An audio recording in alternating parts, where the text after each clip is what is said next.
evening. It is 6:03 p.m. and we're going to call to order the Ethic City School District Board of Education November 18th special voting meeting. Our first item on the agenda is executive session, and we have a resolution. And Jacob, I understand that you had a hand in crafting this. No, but I will happily read it. I had some involvement in making sure that our resolution language was as precise as possible. So Here, I shouldn't have said no, I should have said close. well, Aurora, But would yes, you like to move happily, the proposed resolution? happily, motion to enter into executive session regarding the Board of Education of the Ethic City School District to discuss the performance and evaluation of untenured members of the Ithaca Teachers Association. I think there's more than that on board docs. That's the only thing on board docs for executive session. I think that's it. Oh, okay, so second. So well read, second right now. Any discussion on that? I will add that we'll be back, I think before 7. But those words have been said before and regretted. I hope we're back before 7, Approximately. but I would guess 6:30. But But if we're not back by 7, I'm gonna cut off the conversation. So do we have a vote on this? That was the discussion. All those in favor? Okay, we're entering executive session.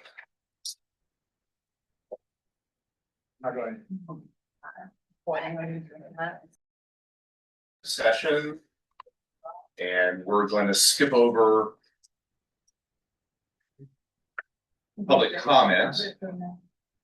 Can we amend it? Okay.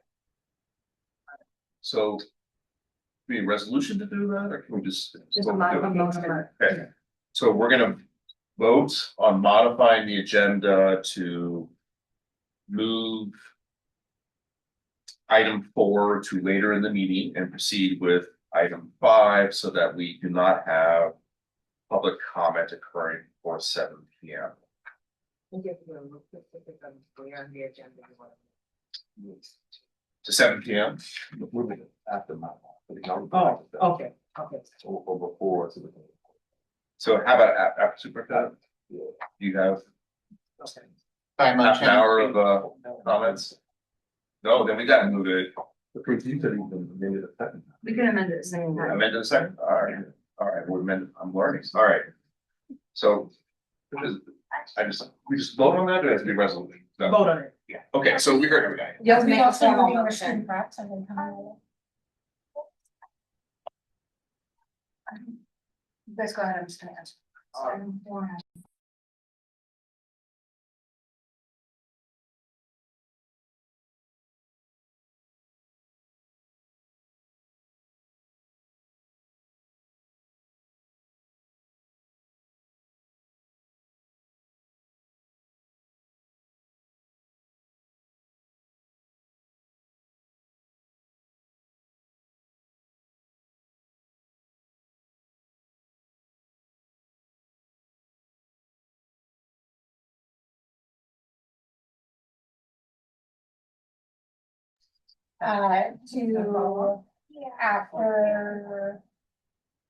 To become item 12. To before item 12. Okay, so to 11.5, we're called. Sure. Okay. Okay. So Emily has moved. Jacob second. Take seconds. Any discussion? All in favor?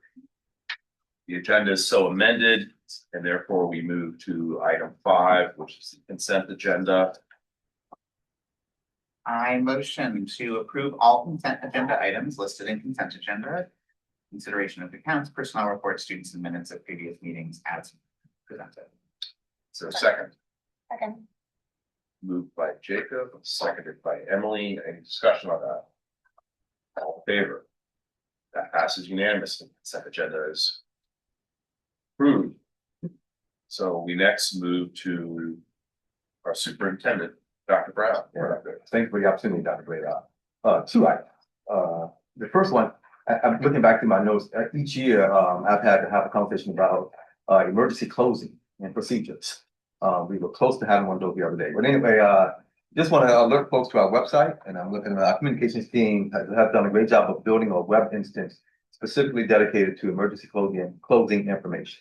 The spaces that we will send that information to, the radio stations, the newspapers that are going to share information about our closings are listed there. Also, the process we go through and to make that decision. We try our best to make a decision by 6 a.m. on a given day. If there's a weather forecast or if it's it's snowing or raining or whatever it could be, we try to make that decision before 6 a.m.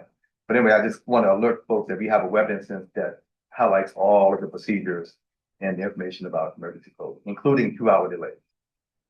The other item is, and I see Captain here too, she did an outstanding job on the radio last week or 2 weeks ago. And I've also had a radio interview. We've been talking about the tentative agreement that we now have with our Ithaca Teachers Association. There's much information on our website that folks can access around what we've decided, what we're tentatively agreeing upon. Our team is working and her team is working now to solidify some language. We hope at some point to bring this thing to closure. So it's an ongoing process, but there is a tentative agreement and some final language is being worked on right now. And I think those are the 2 items I have for this evening. And since we have some time, if there are questions, I can field some. Yes. I think that I know the answer, but I'm just asking this in case anybody else is curious. Emergency closing procedures are on their website, but we'll still get text messages and all that. Yeah, everything is still in place. And we always ask folks to update the student information system with the most recent contact information. Yeah, Anything further? I think that's all I have. All right. So then we move on to, No, did you have a please? I thought there was a discussion about maybe, providing any information that. Oh, question, I just like, are there questions about the tentative agreement and particular questions? Now happens again. And if there were, I can answer those before. Our stuff is on the website, the slide from the session, what we've agreed to, but if there are specific questions, we're here to answer those. In terms of timeline for agreement, what does that typically look like? I'm not sure, Captain, I can tell you what the tentative work that we're trying, the goal that we're trying to move to at this point is we are hoping to finish up language this week. If we can finish up language this week, get the language to the members of the ITA before Thanksgiving. Our process requires us to have a 2-week window for ratification voting. So if we can get it to people before Thanksgiving, we'll open that window as soon as we get back on December 1st. We could, if we can stick to the timeline of getting language solidified this week, you could be knowing the results of our vote by your meeting on the 16th. But if we don't get it done this week, then Thanksgiving's been delayed and we'll backtrack it from there. Thank you, Captain. Yep. That's why I look to you. Nothing dependent upon that vote. Yeah, and we have a meeting on Thursday that we're hoping will be the one we can get it all down. And I'm also curious, so then for once the MTA ratifies, in terms of information that we get, does the I guess I have 3 questions, I think. Does the contract get looked over by our council? When would we receive it? And then when would we expect a presentation to help us make sense of everything? Well in advance of when you hope to vote. And much of that timeline is on you. As soon as we're done here with our language and we get a final contract in language that we can put upon our council and vet it, we will get it to you. And then the rest of the timeline is on the board. Okay, so we determine, or we ask for a reasonable timeline. Council is given it to vet, and then in terms of a presentation, is that something that will be happening? We serve at the pleasure of the board. If you wish for another presentation, we can do that, sure. Okay. I know, then is that a board question? Should I raise a motion? Just have a motion that in advance of the vote that we get a presentation on it? I would anticipate it would be an agenda item if it's one that, if it's an agenda item, we would present. And that's something I'm assuming you will talk to board officers about throwing an event. I think that would be a reasonable thing to do. How, seems like we only have one board meeting in a voting meeting in December, or do we have, because we don't have the 30th during school closure. So therefore, the 9th of December, December 9th and the 16th. or the 16th, oh, 9 and 16. 9 and 16, because the 16th is of facilities and finance, so shifting. Okay, so 9 and 16, so by the 16th, that's what I said. And, okay, yeah, I'm asking, the intention of my questions is, I wanna make sure that but how does it work in terms of? Cause back pay then happens for the contract, right? So I'm just thinking about, it sounds When's the like, contract effective date. yes, thank you, Karen. So we know that, or, Yeah, the tentative agreement includes retroactive pay going back to July 1, 2025, correct? Yeah. Yeah. So it will be retroactive to July 1, 2025. thank you. Another question for Dr. Not related to the contract, the RFP that we did for the demographic study last year. Yeah. And we did secure an entity to review things. Yeah. When will there be a presentation? Yeah, we requested a final presentation from the entity we contracted with, and we're hoping to have that within the next few weeks. And then hopefully scheduling time to put that same presentation in front of the board. Our team have not received the final report yet. Okay. So we're hoping to get it soon, because we wanted to get that in to the board before the end of the end of December. So it was embedded in there by November 30th, they have to present, okay. Yeah. Tell me if this is also not an item to bring up now, but I know that.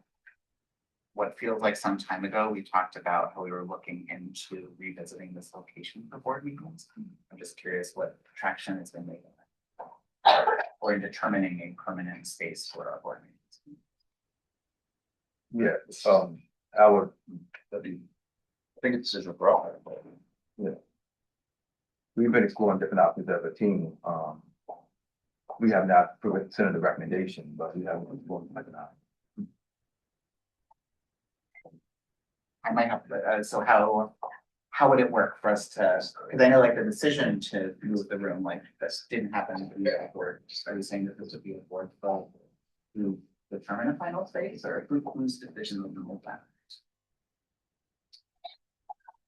I just don't like living in ambiguity. Well, there have been, we're here now. We're here now until we're not. So we've been looking at other options. At this point, we haven't found a better option or option that we feel like we need to shift towards at this moment.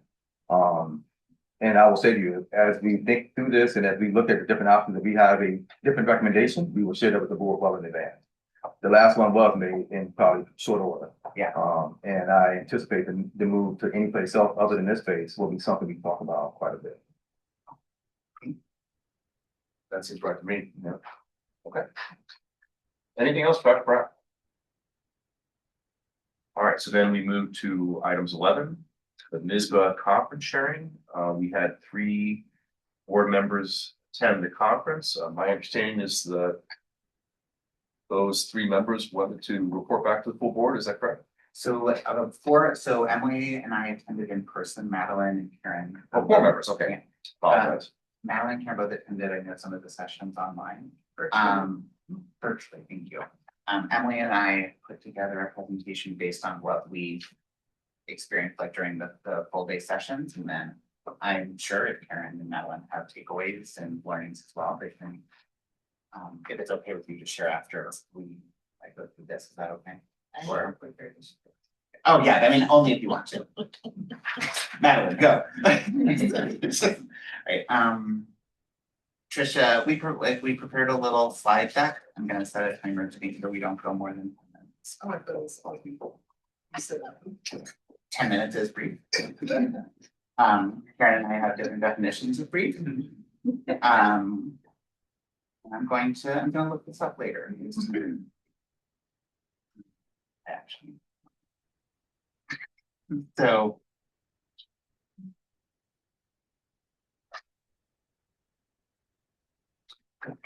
All right. So what we put together was just, oh my goodness, so many things.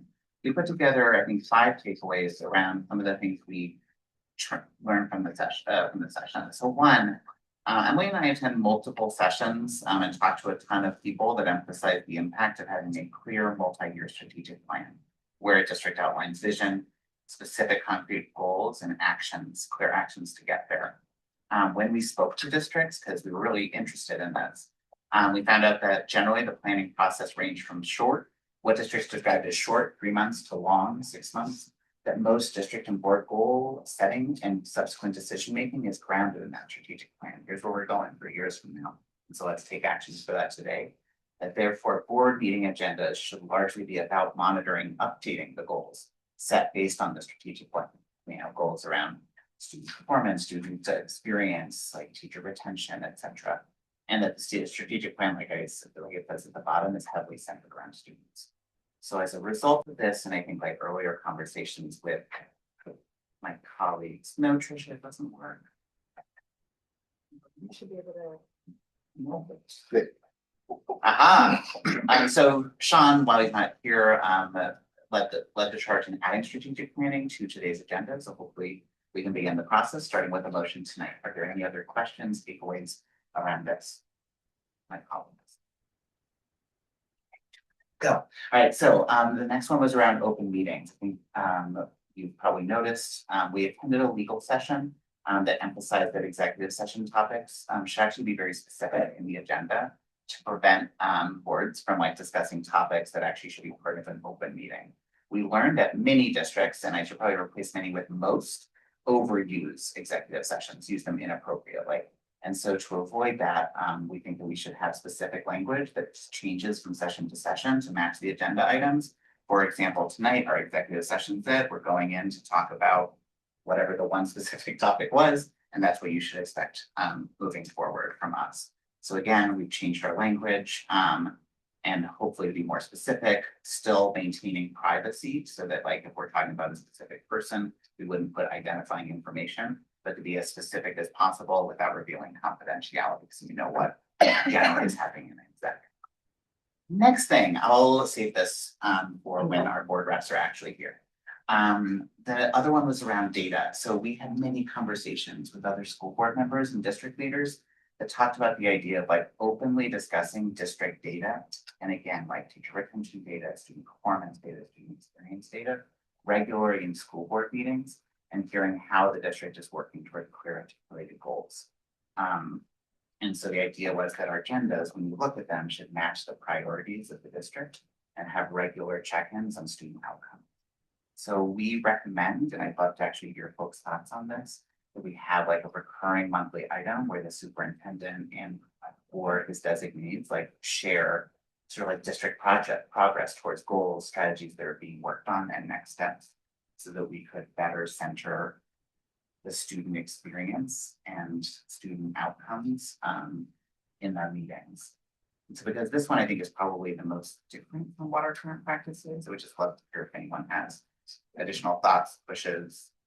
I don't know if it's emotions, just what are our thoughts?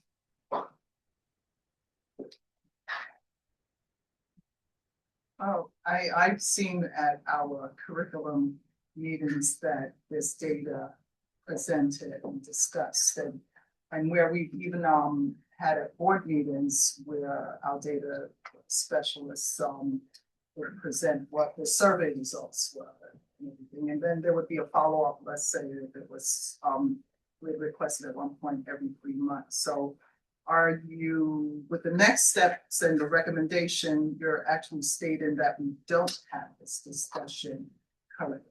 And to have it on a monthly basis, so therefore we need to find out from the team, is a monthly basis having an update like that? Because throughout New York State now, when you said that you've spoken to other school board members, what is the size of their district? Because just to ensure, are we doing the same comparison with the enrollment numbers, how much data and breadth of data will be talked about and provided it? Yeah, I think those are great questions. We talked to a lot of people from a lot of different districts and sizes, but no one district was the same in the type of data they were necessarily thinking about, which is why it's so critical that we have there were, it seems like what everybody is doing is building up it off of the goals and priorities that were set for that year. Every, pretty much everyone that we spoke to had already at this point had set, board goals for the year, had set, had worked with the superintendent, to approve, district goals for the year that were all public. And all of those things, they worked with the superintendent in order to identify however many measures they agreed made sense. And I know that we've already talked to Dr. Brown about these things, or I certainly have, about, you know, what are the things that we're most interested in and whatever those measures are, about just kind of regularly hearing updates about them, about how they're going or how the programs or strategies that are trying to influence them are going throughout the year. I would say more often than not in my conversations, it was often principals that were being asked to come and kind of talk about these at a school level. And I will say that there were a lot of folks who have been like making adjustments in this throughout the year. So they've always been doing this, but found like this is too generalized, this is too many times to ask principals to come, this is too big. So I think it's like a work in progress, but what we heard consistently was the establishment of those goals early on about making decisions about having a few measures with which they wanted to kind of continue to hear about throughout the year, and to establish ways to do that. So to be clear, this isn't a NISBA session you went to. This is just, these are anecdotal conversations that you had with random people throughout the conference. It's not like so you don't really have a data set on what you're sharing. You just said you talked to people who have shared this.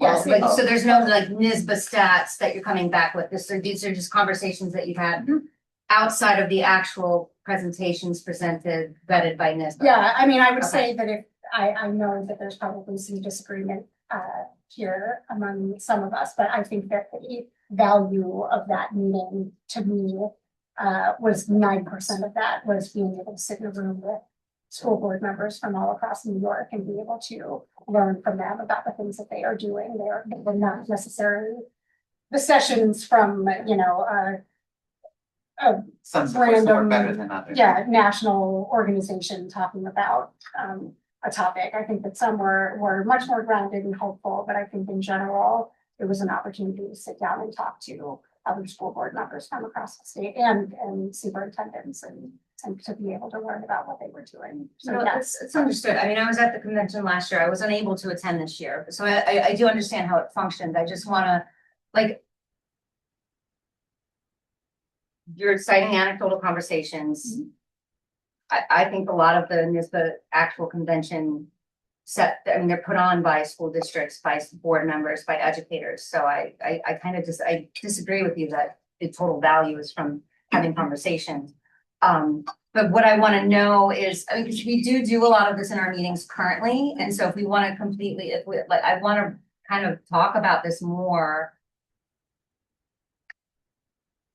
with more context than what is here. Because again, you're citing anecdotal steps, but we have had these very things in many of our meetings. I guess I completely wholeheartedly disagree with that statement. I believe that we have not, we certainly, as Karen mentioned, talk about data sometimes and get great presentations from the district. I don't, as far as the time that I have been on the board, I have not been aware of a time that we have taken annual goals that were set, talked about the measures with which we were most interested in tracking and regularly checking in on all of them throughout the year. I would like, to respond to something you said, Erin.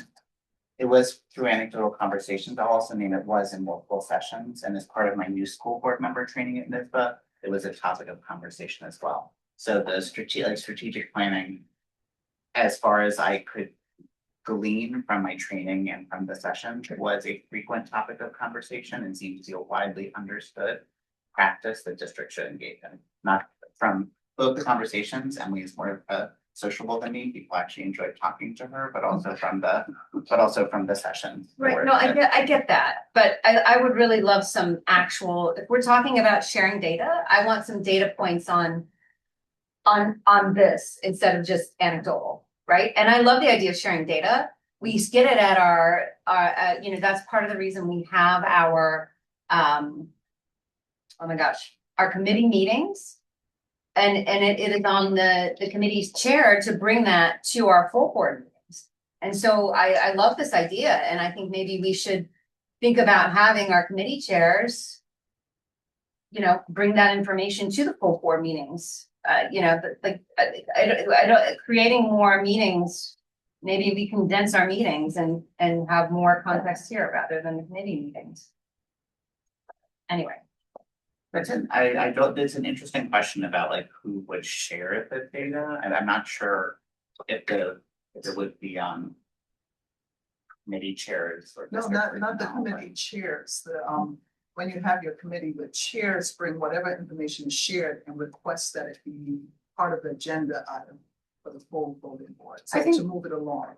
I think the one piece about that, and I think that many of us talked about this last year, and I hope that we continue to improve this process, is that the agendas that are set by committees are not are kind of in the hands of that committee and are not necessarily, I hope that they are, and I tend to see that they are aligned generally with the goals, but they're not, the board together are not setting committee meeting agenda items, which means that it doesn't necessarily, the data that they're, and information that they're getting, while incredibly valuable, is not necessarily the same chunks of data that the entire board would say that they are most interested in tracking if we were just going to narrow it down to, you know, 3 to 5 of them as we do in the background.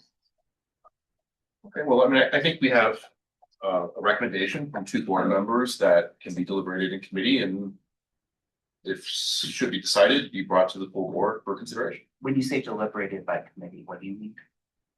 Well, Is it a committee there's no item on the agenda for us to debate the proposal. This is just a presentation of what you learned at the meeting and presented it, so. So could I, oh, well, I guess we will discuss, I know later. Strategic planning is an item, and maybe I'll just do a request for an agenda item to discuss this specific element at a later point. We have a few more things, more than 10 minutes, I'm sorry, Karen, you were right, I was wrong.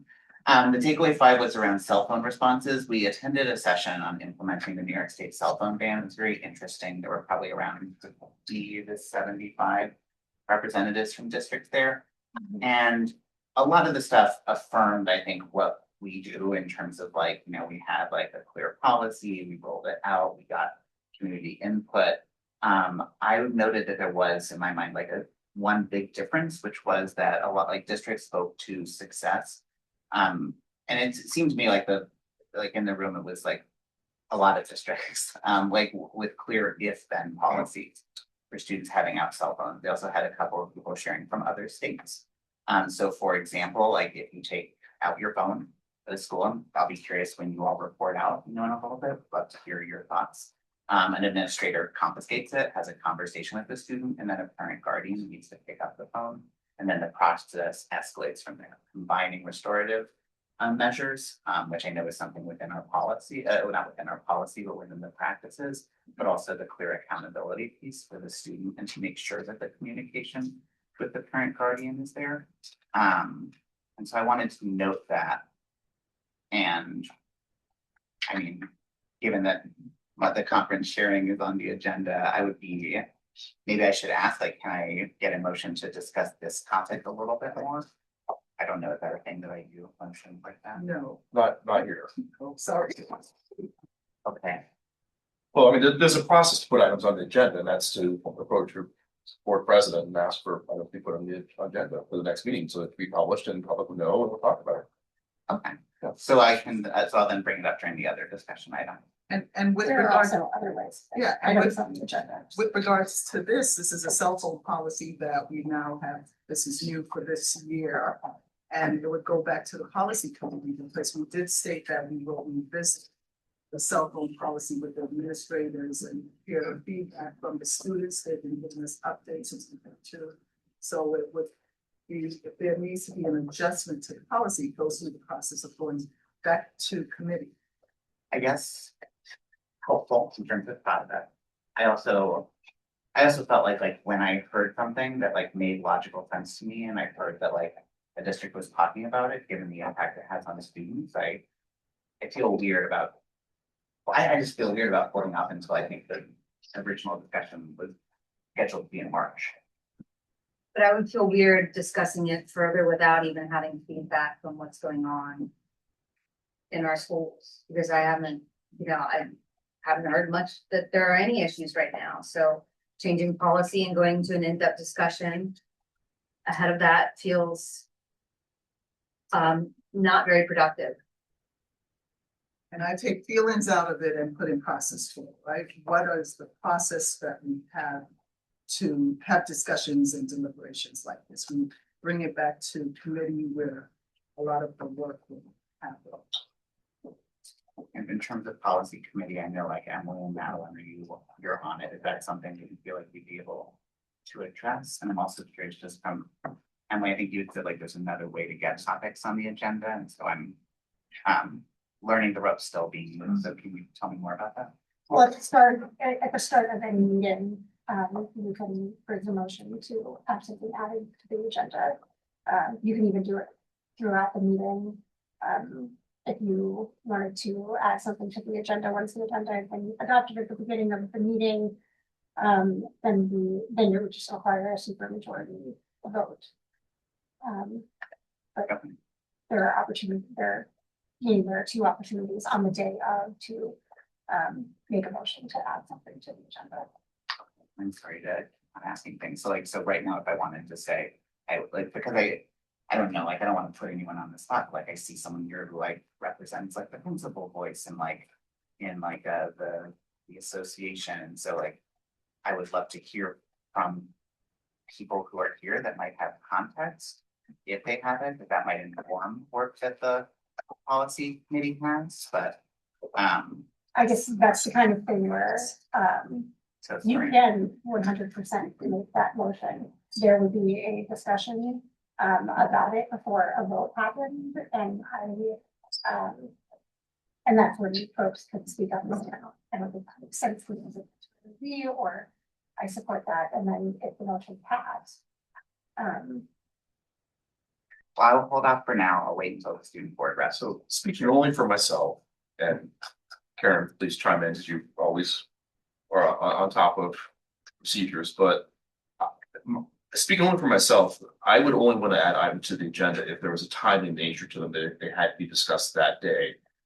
The rationale being we try to publish our agendas in advance so the public knows what we're going to discuss and the public can decide to attend or not attend based on the published agenda. So unless there was an urgency to it, I would resist adding items to the agenda at the meeting itself. Now, with respect to item 5, I think we can take the policy committee because there's a process in place already to reevaluate the cell phone policy, as Karen has reminded us. With respect to item 4, it's not clear to me what committee, if any, that would go to. So I will bring that up. I noted already, I'll bring it up with the board president and we'll discuss putting it on a future agenda. If that addresses your. It somewhat does. I think the one thing I would name is like, in my mind, the cell phone piece in particular is timely.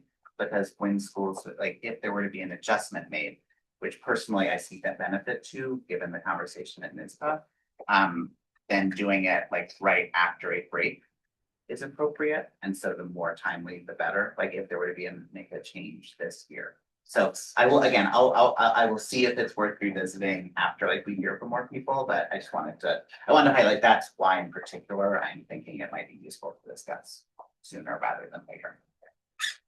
And I appreciate what you're saying because I agree. Generally, I don't want to add items. I try to email in advance, and this is one where I thought on it more. I'm like, well, no, like maybe it is worth discussing. The last thing we wanted to share, Emily and I, and then I know Karen and Madeline, if there was more, was around student reps to the board. And I know we don't want to wait on that.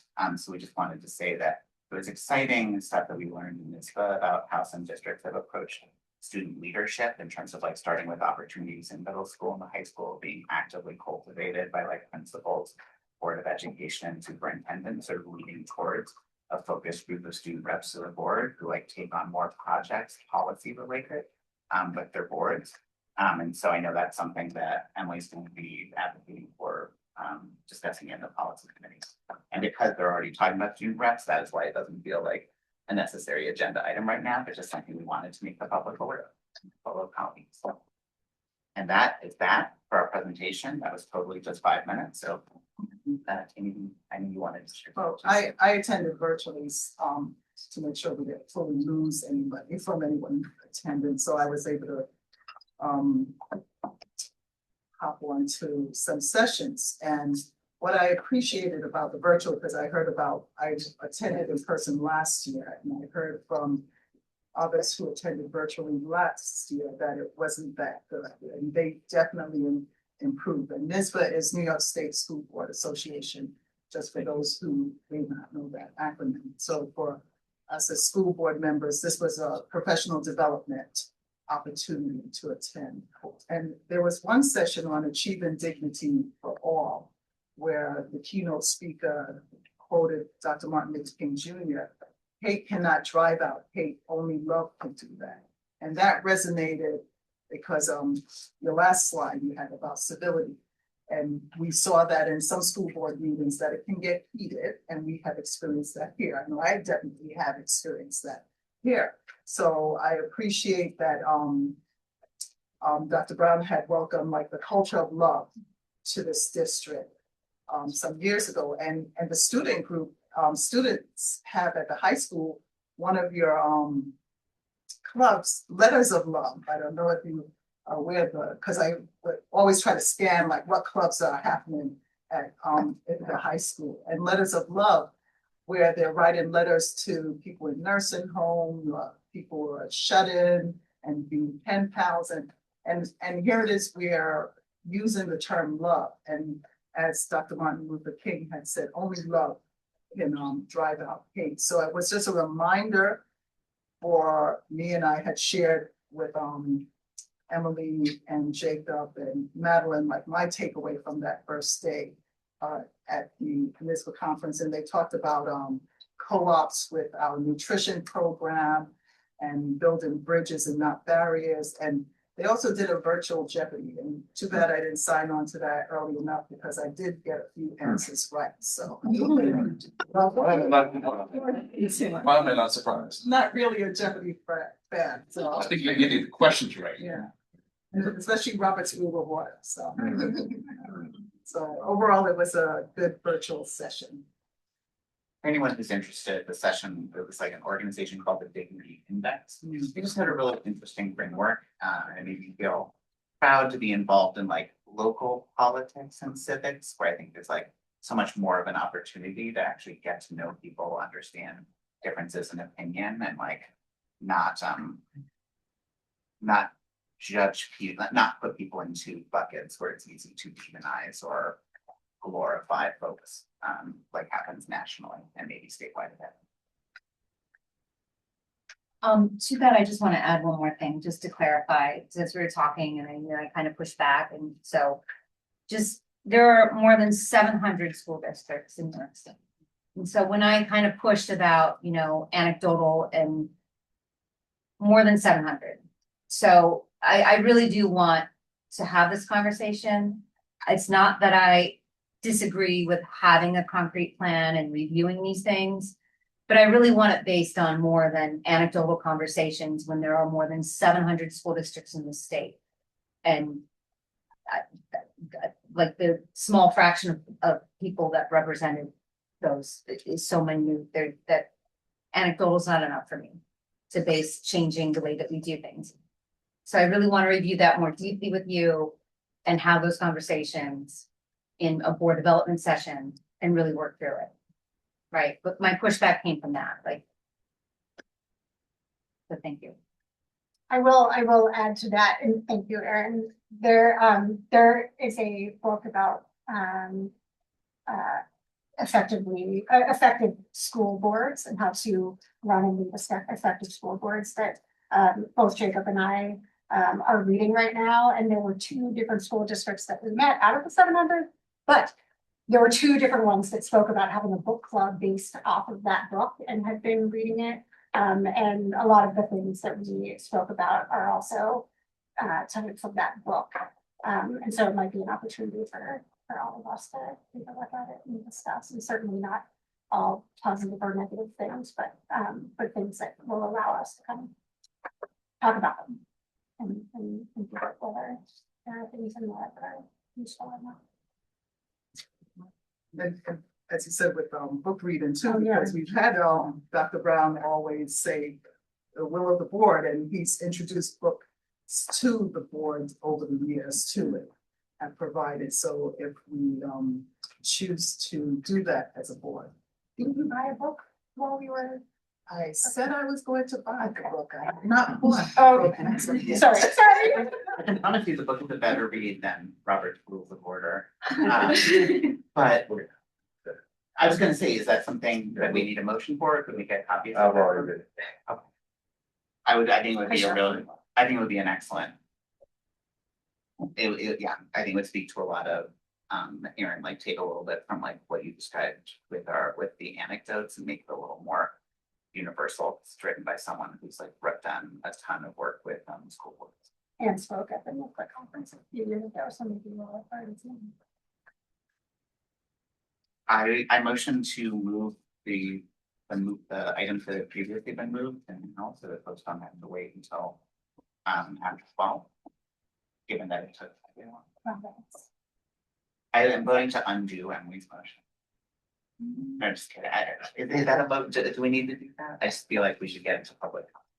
You want to move a resolution? You want to make a motion? I'm gonna make a motion to move. Items under 4 to from where we put them after number 11 and before 12, and move them up to Right now. After 11.1. after 11.1. So Garrett, you have to ask for a motion to amend the motion. Yeah, we could do that, these are all pro forma, we could just knock these out in about 2 minutes. Cause I have nothing to say on any of the remaining item 11 action items. So unless someone feels strongly, why don't we just knock these out of the way and then we can jump straight to item 5. So What that means, yes, thank you, Karen. So for the folks who just came in, we had an executive session that started at 6, it normally goes to 7, we actually came back at 6:30 early, which never happens, it's the first time that I've been on the board. So rather than just having half an hour of unfilled time, we jumped ahead to a few items, some of these are procedural. Items 11, we just finished 11.1, which was a report on the New York State School Board Association conference that 4 board members attended. My preference, if the board agrees, is to continue to just knock out the items in section 11, and then we will jump back to item 5, or rather item 4, which is the receiving and hearing a delegation, specifically public comment and school board student reps. So can we just knock through the remainder of section 11? So 11.2 is a resolution to appoint a board member to the New York State School Board Association Advocacy, appoint a school board member as the New York State School Board Association Advocacy Liaison. Is there any board member who'd be interested in doing that?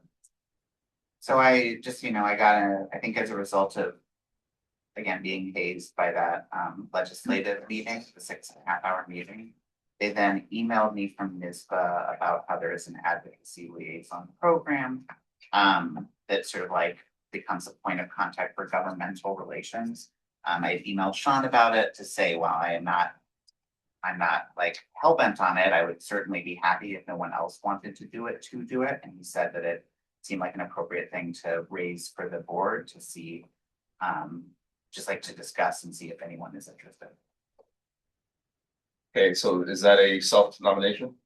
A motion, then discuss. No, yeah, so I mean, I'm curious if anyone wants to do it. Okay, so we could then replace the language of 11.2 with motion to appoint Jacob Schifrin as the official NISBA, New York State School Board Association advocacy liaison for the Ithaca City School District Board of Education for the 2025-2026 school year. I don't think you said necessarily need to. I wanted to see if there was anyone else who wanted to do it. I'm looking. In that case, I'm happy to do it Okay, and so- do all, if it's the role of board. I'm gonna, I guess I should. Motion. I motion to appoint Jacob Schifrin as the official NISBA advocacy liaison for the Ithaca City School District Board of Education for the 2025-2026 school year. I second. Okay. Moved by Aaron, seconded by Karen. Any discussion on that? Just that Jacob will remove Hazen from the term. I will use that for the rest of Thank you, Jacob. All those in favor? Okay, that passes. Thank you, Jacob. Strategic planning. Would anyone like to move?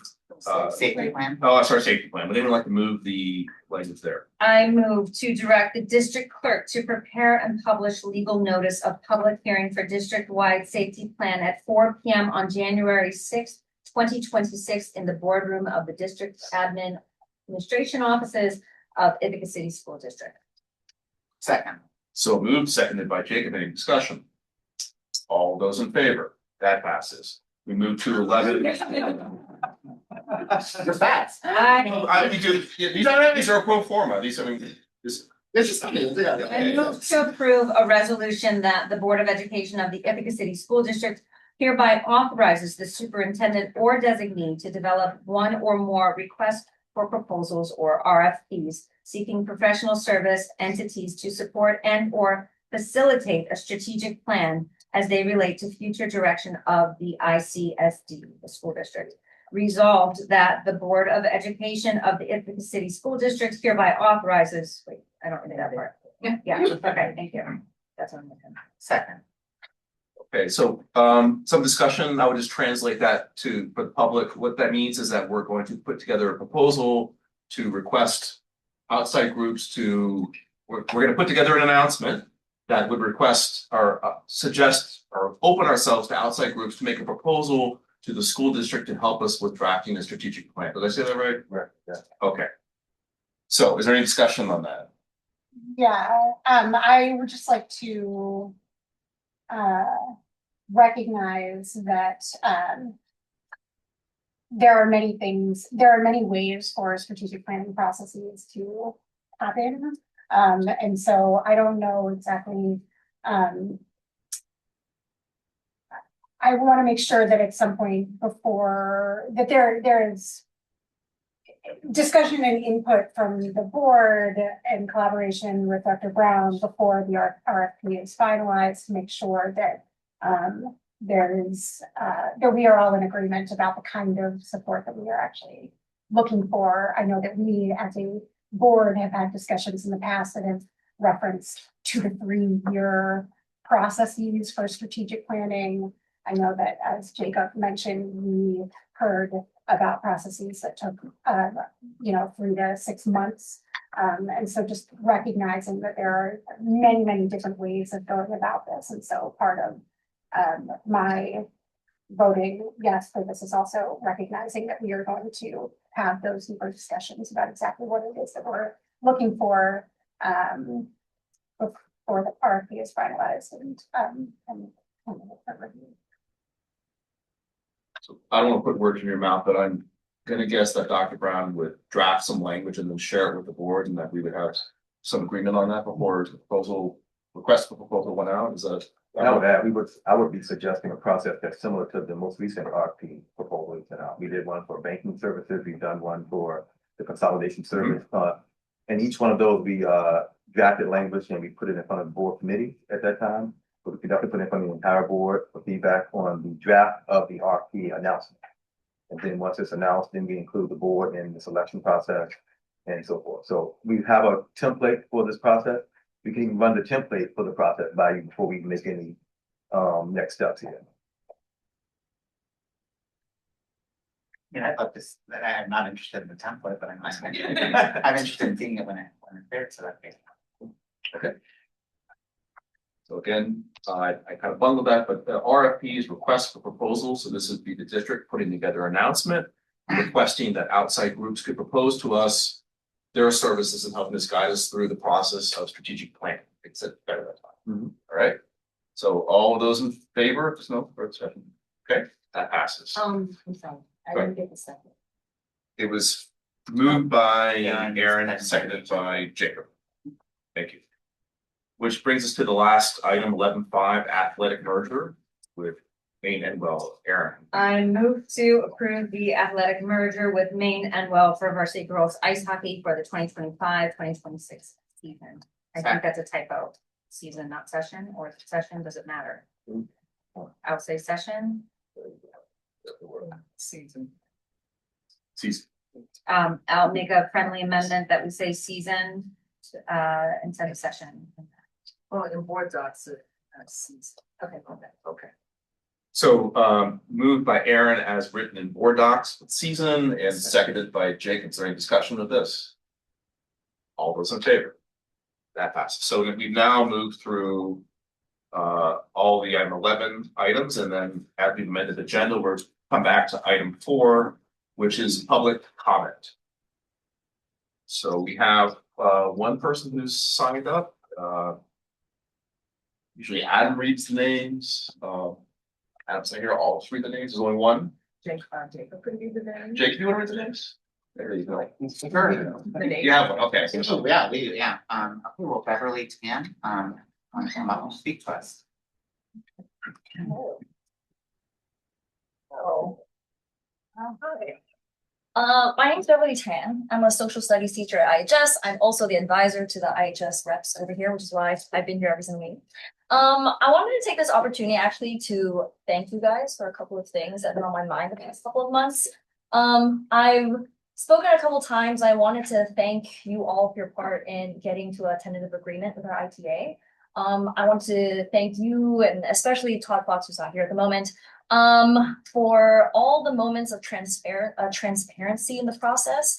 I know teachers and the public always wish there could be more, but I just wanted to thank you guys for the moments of clarity that really helps us see what's happening on the other side. Because I think in all the struggle back and forth, I think that's really all we could really ask for in the process. I also want to thank Melon Cardona as well. Thank you for coming yesterday to meet with our student reps, taking time out of your day to meet with them and to talk about student reps and the future of that. I just really appreciate that.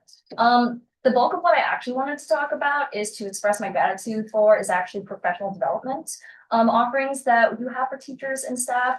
I actually didn't know I was going to speak today until 4 p.m.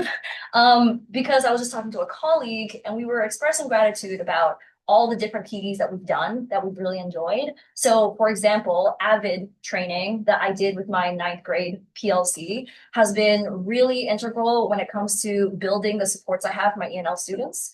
Pine training that I did over the summer really reaffirmed for me that all people struggle with executive function and that my husband with ADHD found it really fascinating as well, and also helped me reaffirm the idea that a spectrum is not a line, but more so a wheel, and there's different factors, and we all have different strengths and different weaknesses on that. So I'm just saying, like, these trainings have really changed my perspective. TCIS training, when I took it twice. I was going to send you guys an email, but I forgot. For those who don't know, it stands for Therapeutic Crisis Intervention for Schools training. And it is hands down the most helpful training I have ever done. And I tell everyone all the time, I've done it twice and has impacted not only the way that I interact with students, but it has been the foundation for how I handle all hard conversations, all conflict resolution with all my professional and personal relationships. So it is the best thing ever. Please never let it die. Please keep on. Please. But also the main thing I wanted to thank you for is actually the micro-credential strands that you have promoted for the will be soon 4 years that I've been here in this district. I love that you made it a huge part of orientation for new teachers in the district and making us go through that process. For anyone listening that don't know, the cultural and linguistically responsive micro-credential strands very long. Are specific professional development opportunities that the district offers staff in the district and they build upon each other. I think there's 4. And it builds our ability to be anti-racist, inclusive, culturally responsive, and student-centered adults. Not just teachers, right? Like all adults and staff that work with the children in our community. And strand number 1 is the identity strands, which ask us to take a closer look at ourselves. And it's been some of the most vulnerable bonding experience I've had with colleagues. I'm so sorry. I'll wrap this up. But I've taken the PD 3 times now. I've done the presentation twice, and I'm actually going to be leading it as a facilitator come after Thanksgiving. So honestly, it has changed me, as built the way that I interact with everyone. I've done the curriculum, anti-marginalization curriculum planning session twice now, and have integrated it into my curriculum. All I'm trying to say is thank you. For any of the staff listening, please come Thursday. The next session is Thursday, December 4th, after Thanksgiving break, for the identity strand. Thank you for the PD. Thank you for the micro credentials. Thank you for everything. Please keep them coming. Thank you for all the offerings, and just more, please. Thank you. Thank you. Is there anyone else? Seeing no hands, I'm going to invite the board and Dr. Brown, should you wish to respond, if there's any responses. Thank you for sharing. Thank you. I can't thank you enough, because we have so many professional development offerings, and we don't get enough feedback. And I know how much work goes into offering them. So I really appreciate hearing about this. And I think too, for students to hear like that lifelong learning piece for lifelong learners, and to hear how excited you are about what you're learning. Thank you. Yeah, I'll just also echo, thank you, obviously. It's always refreshing to have someone come up and speak positively about things in the district, and I wish Mary was here to hear. Oh, no, Mary's like, this whole time, I'm like, God, I wish Mary was here. So thank you, Mary, for your leadership in making sure that everyone has access to all of this great professional development. I will say that I have heard the same thing about TCIS from training from so many teachers, and I know that I've talked to Mary about this as well, and I wish that it was 100% required of every single teacher that teaches in this district. I'm pretty sure that there are contract issues that make it so that that's not possible. I'm pretty sure, but I feel like it, without question, that every single teacher should be required to take that training. And I'm thrilled to hear that you took it more than once, because that means that you get new things from it every time that you take it. So thank you for at least being an advocate for it throughout our district. Okay, well, thank you for the feedback, and I'm glad that the leadership team is also here to hear that. Thank you. So we now turn to our student board reps. Yeah, hi everyone. Before we start, I want to mention that one of our student rep, Louis, couldn't be here due to illness. And I would like to start by sharing that winter sport officially started yesterday, and students are excited as team begin their practice for the new season. We're also really happy to see that our girl wrestling team has grown a lot, increased from 4 members last year to around 14 members this year. And our quarter one ends 2 weeks ago, and this Friday our school will hosting our fall festival with snacks, games, sport activity, and movie area for students to enjoy. We have also been working on to send out a whole school email so the student can learn more about their student reps and how to get in touch. So, thank you. So last week we were invited to the policy meeting to work on some policies about ex officio board members. And so all of the board reps from IHS and then Julian came to that. And we got to have some really meaningful discussion, I think. And we got some homework to survey students, and we'll be releasing that soon. I think Jing Ying's working on that. Jacob, to answer your question, our school does have a pretty clear phone policy. Like we do have one of those like if then policies, but it's not really enforced. Like there's teachers or there's, I mean, it's anecdotal. That's just from my experience. But sometimes when I'm in class, someone will have a phone out and the teacher will say, put that away. But that's it. And I mean, oftentimes that works, but it's not following the policy that the school does have, and that's my experience with it. But we're also we're re-releasing the phone survey that I presented to you guys before. We're re-releasing that starting somewhere in the beginning of next year. Next year is in 2026 in January to get some more data and then get some comparisons. So I talked a few meetings ago about some issues with 504s IB and disability justice in our school. And I had a lot of admin and board members reach out to me.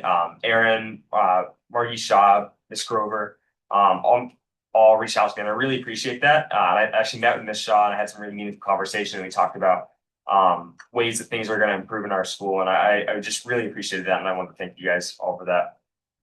Other than that, all county band is starting this Friday. We're sending a lot of students. It's 2 days of rehearsal, so we've had our music for about a month to work on alone, and then we'll go and rehearse at Dryden High School for 2 days, and then our concert is at 2 p.m. On Saturday at Dryden High School, if any of you would like to come to that. Our Model UN team went to Rochester, not this last weekend, but the one before. We won 12 awards, which is pretty good. And it's the largest cohort we've brought in years, roughly 50 people. And then my last thing is we're all going to be leaving a little bit early, around 8:15, because we have multiple tests tomorrow. So that's it for me. Hey guys, as you guys know, we did come in and try to help write the policy or try to fail to write the policy and then come back with a lot more data. But we did have the pleasure of hosting Miss Cardona on Monday with Miss Arnold, and we're deliberating about the possibility of having a board rep kind of mentor us throughout the process, since we already have Miss Arnold and Miss Tan, who are all in building staff, and maybe we could get someone else with a different perspective to expand and like have us pose our questions before we come to the board with them. And then we'd just like to thank you for coming. It was great to have someone to give questions to. And then we're doing the board rep election form, and we're sending that out next Monday. So that'll be like, what kind of election process do you want to see? What do you think are the most important traits of being a board rep? And other questions so that we can help draft the policy for next year. And then just a little bit about the cell phone policy. So us as student reps, we have not really seen anybody use their pouches. Of course, we're waiting on the data to give us substantial evidence for that, but just from our experience, not a lot of people are using pouches. And also, I think Ms. Arnold said that a lot of the teachers are also reporting that students have been taking their phones out more in class. And then lastly, Code Red is doing their coffee fundraiser. So if you guys love coffee or love robotics, you guys definitely come support us. And we've raised $4,500 so far out of our $10,000 goal during like the mid week of like fundraising. But yeah. Okay, yeah. I guess I'll apologize on my behalf first for being a bit late to the meeting. I guess never in my mind did it occur that executive session would end half hour early, so I apologize for that. And on behalf of Bo and Emily, Bo is actually still at LACS for Tech Week, managing the LACS Shakespeare show. And Emily is, as she described it, I think, in the depths of a cold. So she's also absent today.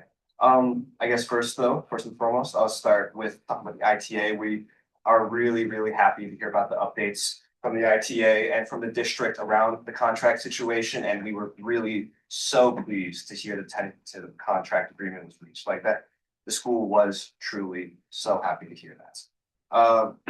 Like we the students of LACS, we continue to support the ITA and our amazing teachers in attempts to continue to reach that final contract goal. So it can be done and we can move forward teaching, learning, doing everything rather than having to worry about this. So I guess in the words of Beverly and Rostanza, like thank you for that transparency and for working with everybody to get to this point, and we hope we can keep moving forward as a student body.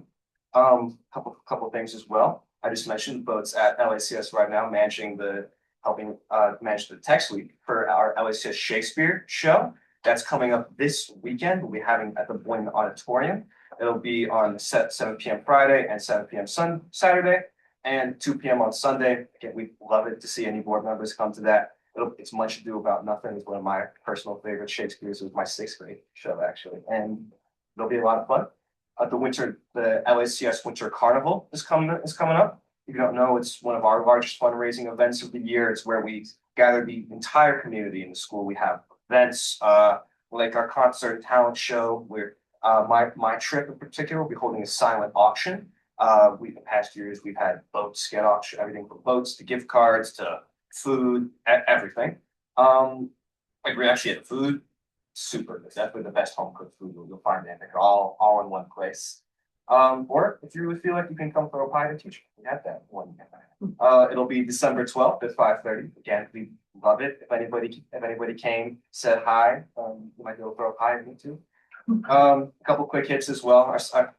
Same with IHS, our second quarter that just started. That brings new projects mainly. A few highlights are the ice skating projects down at Cass Park and the mock trial team, which we're getting back up and running again. But this cycle in particular, we have a focus on community service projects, kind of more than we usually do in the spirit of even as a school that is focused on community service. A couple of examples are we have students volunteering in elementary school classrooms throughout the district, reading to students. We have a lot of students in the BOCES early childhood program. They participate in that. They're working with a lot of students hands-on there. And we also have students helping run the Immaculate Conception and TCA food pantries, along with organizing our own food pantry at LACS, which we're running monthly at this point. As well as the Open Doors to English program, where LACS students go to that program. They work with non-native English speakers to help learn English just through conversations, through interaction. And it's been those connections, like going out into the community more, those are really valuable experiences for us. And honestly, all those programs are really good. I've done a few of them, and we're having a great time with it, pretty much. I don't really have much else more. I was going to mention last week's meeting around that, but I think like Judah and Jimmy did a good job summarizing that. If you have any questions on our policy for board reps or board output book, so thank you. Okay. Board responses. Well, thank you as usual for coming and bringing such great information. I'm excited to hear that you all are sending out an email and sharing a little bit more about your role as board reps and ways to get in touch. It'll be interesting if that brings any new responses or new people to the floor. So that's very exciting. And thank you all for coming to the policy committee meeting. I think there's lots of great discussion and appreciate all of your ideas. I think there's so many opportunities to better use the time that we have together and to also strengthen a program that's already very strong and doing a lot of really wonderful things for all of us. It did get me thinking about the value of you all spending time in committee meetings and what opportunity of being able to kind of split up the work. I'm throwing out ideas that we should have talked about the other day, was like thinking about how like sometimes you can come to like a committee meeting and sometimes other things, because having discussions like we had the other day, that's where like a lot of the like meaty discussions happen. And so being able to get your input on those would always be really valuable. So I know that you guys are incredibly busy, but keep an eye on the agendas. And if there's something that comes up in any of the committee meetings that looks really interesting or engaging, or that you feel like you have a perspective to bring, please let us know ahead of time so that we know that you're coming, so that we can plan to engage you in those discussions. I really appreciate all of your input. It sounds like we need another presentation with updated information about cell phones from the district, kind of related to your questions that you were, and just I've heard anecdotally about, I'm curious about how effective the tracking has been in Canvas, School Tool, about how much time. I'm sure that it is a burden on teachers to even think about having to go into School Tool and kind of report or if it's even them that are doing it, I bet a lot of that's getting lost, and I want to make sure that we're finding a way that we're getting accurate data about how many times teachers are just kind of giving up or having to talk to kids in class before they like call in the administrator, which is part of the actual plan that's put forth. So I'm not going to make a motion or anything, but I'll just kind of say out loud that it sure would be great if we had some administrators come sometime soon, chat with us about that, but we'll follow up about that. And yeah, that's it, actually. Thank you guys. And I'm gonna try to bring my kids to the Winter Carnival. That sounds like a lot of fun. Any board members? I just want to say thank you, but let's zip it so you guys can go home and study. Yeah. Certainly welcome to stay, but I'd also invite you if you wanna get home now and start studying. We don't wanna be in the Board of Education. We don't wanna stand in the way. I would just add to get with Emily. And I'll let it up, and you got me all night too. Okay, well, if there's nothing further, then I believe we have covered up to item 11, so we jump into section 12, which is other business. Trisha, do you wanna just talk through upcoming dates for board meetings? Yes, with Thanksgiving being next week, we are having our HR meeting tomorrow. It starts at 5 p.m. in the boardroom. And on Thursday, we're having facilities and finance at 5 o'clock. So it's a busy week. Okay. So on other discussion items, I'm just gonna note again that I've will bring up with the board president the item 5 and 4, Jacob and Emily in your presentation. That is so noted. And beyond that, are there any other discussion items for future meetings? A presentation on cell phone data. With that, I mean, and with that, I'm curious to raise the discussion around the measures taken when cell phones come out. They're addictive devices and just I'm worried that I am curious how we can make our measures adequate so that the natural tendency of all things to fall towards disorder gets reversed. But that's just part of what Emily's saying. Can I request one more agenda item for the future? That's what the section's for. I want to request 10 more items now. So it came to my attention that in the ICSD school district, we don't have limits around screen time for elementary schoolers. That is like, there isn't students should not independently be on devices in K-2 for more than 30 minutes or 60 minutes, which I imagine they are not on devices in the vast majority of classrooms for that long, but it concerns me. I'm curious to get information about how long we believe is too long for young students to be on devices, and what, if any, policy remedies we might want to have about them. So I would love to see that as an agenda item. Okay, so those are both noted, and we will discuss what is the best way to bring those about. I guess the latter one probably is really good. Consider putting before the curriculum committee, but we'll have a discussion about that. So if there is nothing else, can't believe I'm saying this. Let's just make this 7:38. I'm noting the time. So that brings us to item 13, which is adjournment. All right, we're adjourned.